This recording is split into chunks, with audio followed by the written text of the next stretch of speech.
moment after began, I think in '98. Wes, myself, Brad, and Kevin were at a premiere for The End of the Harvest. And we had all gone out to Arkansas to see the premiere. And the three of us were in this movie as actors, and Wes was also on the movie. So I was director of photography on the film. And we were on a plane ride back and a long drive back. And we all began talking. You know, wouldn't it be great to make a movie? We could make our own film. We kind of all decided, hey, let's do a feature film. That was really it. I mean, not a lot of foresight went into it. Sort of the topic seemed to be, that was very relevant, was sort of the end times thing. In fact, we've received thousands of missing person reports in our district alone. What happened? No one knows exactly. That's what we need to find out. It was a year and a half from the millennium. Everybody was talking about the end of the world, the end of the world. Where did you go? So I started thinking, well what would be a great idea is if we took the idea of a end times movie where this catastrophic event had happened. A day or two later, I said, well, what about this idea? 2 FBI agents trying to figure out what happened when the rapture happened. I was standing there trying to pitch the idea to the guys. And I said, the story will begin the moment after the rapture. And Amanda said, there you go, there's the title, The Moment After. Everybody seemed to like the idea, and so we said, okay, well, let's go with it. This would be kind of a fun way for us to work together and also make a movie which seemed to sort of touch a lot of people. It's beautiful, isn't it? I love this spot. Do you ever wonder how this place came to exist? You know, and the first movie was made just How this through was all created. prayer. It was quite the experience. Wes and Amanda and Kevin started writing the script. You know in your heart what you've heard is true. The truth. That's a powerful thing. The story kept telling itself, as stories tend to do, and suddenly it was an hour long, and we weren't finished with the script. And suddenly we realized we have a feature. If you look back at the timeline and how the script was written in 3 months and how, you know, some funds were raised without really any of us having produced anything significant. You got a better idea? Before 1 year, the movie had been written, shot, and put out. You know, it was a miracle. I think if God had told me at that time, Wes, I want you to endeavor to make a feature for $90,000, I would have said, thanks, but no thanks, God. This is not an investigation, this is a mop-up. And the fact that people bought the first movie and enjoyed it and watched it to actually spawn or urge a sequel is even more incredible. There is no doubt it's the beginning of the Great Tribulation. Don't be blind to what the government is trying to do. That's apostasy. One world government. Take heed, my brothers. These things are happening now. We must remain. We get letters all the time that people just love that movie and are encouraged by it. So we started, well, I guess 6 years later, something like that. We decided, hey, I mean, we've been kicking around the sequel for a long time. And so Kevin and I approached Wes and Amanda and said, you guys, you know, would you be interested in it? World surrender their now worthless paper money and economic autonomy to join Global Alliance. With worldwide acceptance of global I think that it was one of those things that Wes and I had wrestled with about, do we do a sequel to the first one? Financial stability is being restored. Over the years, we had gotten encouragement from Kevin and Dave about, you know, well, what about number 2? You know, this is ripe for a sequel. We leave our characters kind of in an open-ended situation in the first film. It was just a formality today when the sentence of Adam Riley was upheld in court. The execution Adam will is in now prison, take place as it was and Charles is, you know, packing up his desk from the FBI, and so there, I mean, there's places for them to go. All of a sudden, we got pitched the idea from, you know, the brilliant mind of Amanda Llewellyn. We are living the dream of man since time began. We are one people. We are global. We all just loved it. I mean, Dave and I really loved it, and we thought, wow, this would be a fun story to shoot. Finally, the timing was right. The money was there. The window of opportunity was there. It just seemed right. It seemed the right timing. Everything seemed to come together, as it often does with God when it's His time, not ours. Father, we praise you. We had to be in production by May, so it was very quick. We really hit the ground running. You want to write a script that's doable. Locations are doable. They're easy to acquire. Either the philosophy, the old El Mariachi philosophy that you look at all your assets and write a script of those assets. So we thought, what better? He runs into the desert. There's nothing out there.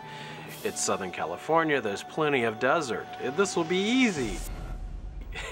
And it was just hot. My memory of the moment after 2, you just say moment after 2 memory. Desert, Palmdale, it's stinking hot. It was hot.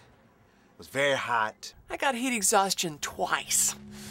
Let's see, the 130-degree heat, yeah, probably that.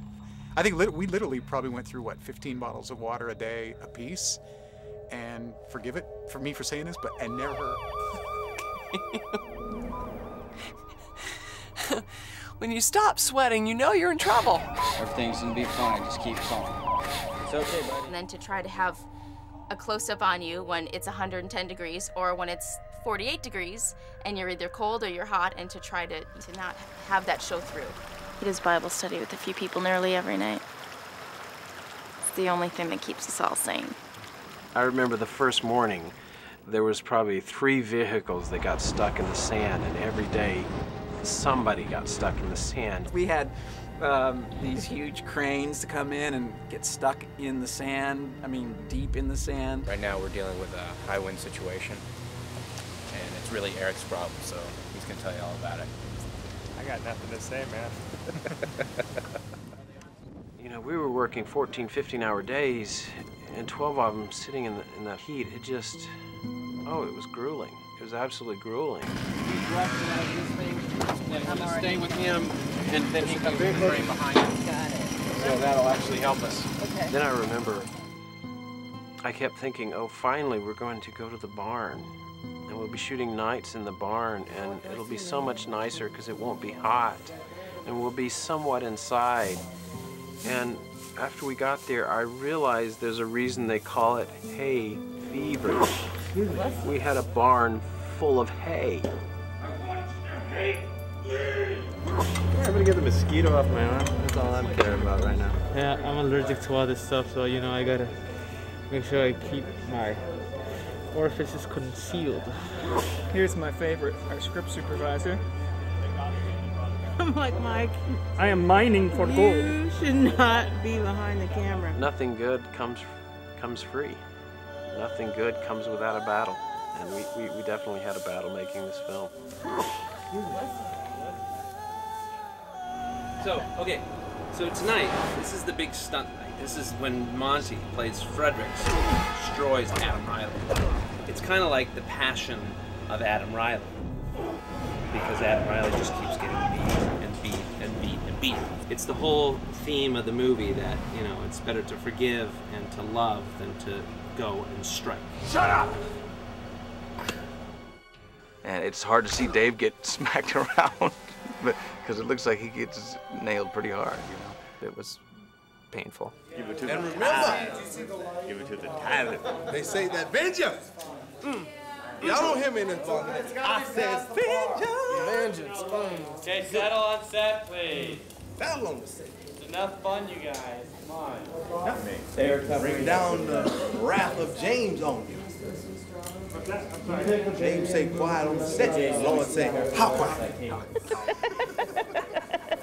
This is our new movie. This is the sequel to The Moment After 2. Actually, we're not doing a sequel after this because we're doing Shepherd 1, 2, and 3. The Shepherd. Go ahead. Dawn! Get the lamb gravy. Toby. Bah! Bah! The Shepherd, a film by Kevin Downs. Starring Umbe as the Shepherd. I am just going back to that having a good time thing. I'm gonna have a good time shooting this, because if you can't have a good time, you can't have that time back. If you have a good time doing it, then why am I doing this? It's exciting seeing it, and to see the whole finished product together is really, it's awesome. I mean, it's to see the hard work that every one of us puts in. Lieutenant Robert Jackson, you're AWOL. No, you know, it's okay if we don't. I said, vengeance! Vengeance! Vengeance! I said, vengeance! I say vengeance, yes, yes. I say vengeance is mine. Vengeance is mine. Baby, can you take it over? It's mine. So far, everybody I've shown the trailer to, they always say, hey man, this looks like something I want to see. This looks like a movie I want to see. I said, well, you know, that's great because that's what we made, a movie people want to see. You know, and then once you watch it, you will get the message from it. Truly, you can watch this movie 10, 15, 20, 25 years later, and the truth will never go void, because that's God's word, and it will never go void. We're making something that will bring people to higher levels of insight to who God is and the purpose that He has for their life. That's the most important thing. And when I can combine my love of God with my filmmaking, there's nothing better. That's why I produced this movie, is because I saw their heart there. I think people will be encouraged in their walks, no matter where they are in their walks. As if I had a choice. And it's a fun ride. That's why I'm passionate about the moment after too, because I know God can use these little films to change lives. I know that. So knowing that I'm a part of something that's timeless and that can bring people to know God, that's the best. That's the most rewarding. That's why we put so much work into producing it, and that's why we wanted to put it out there.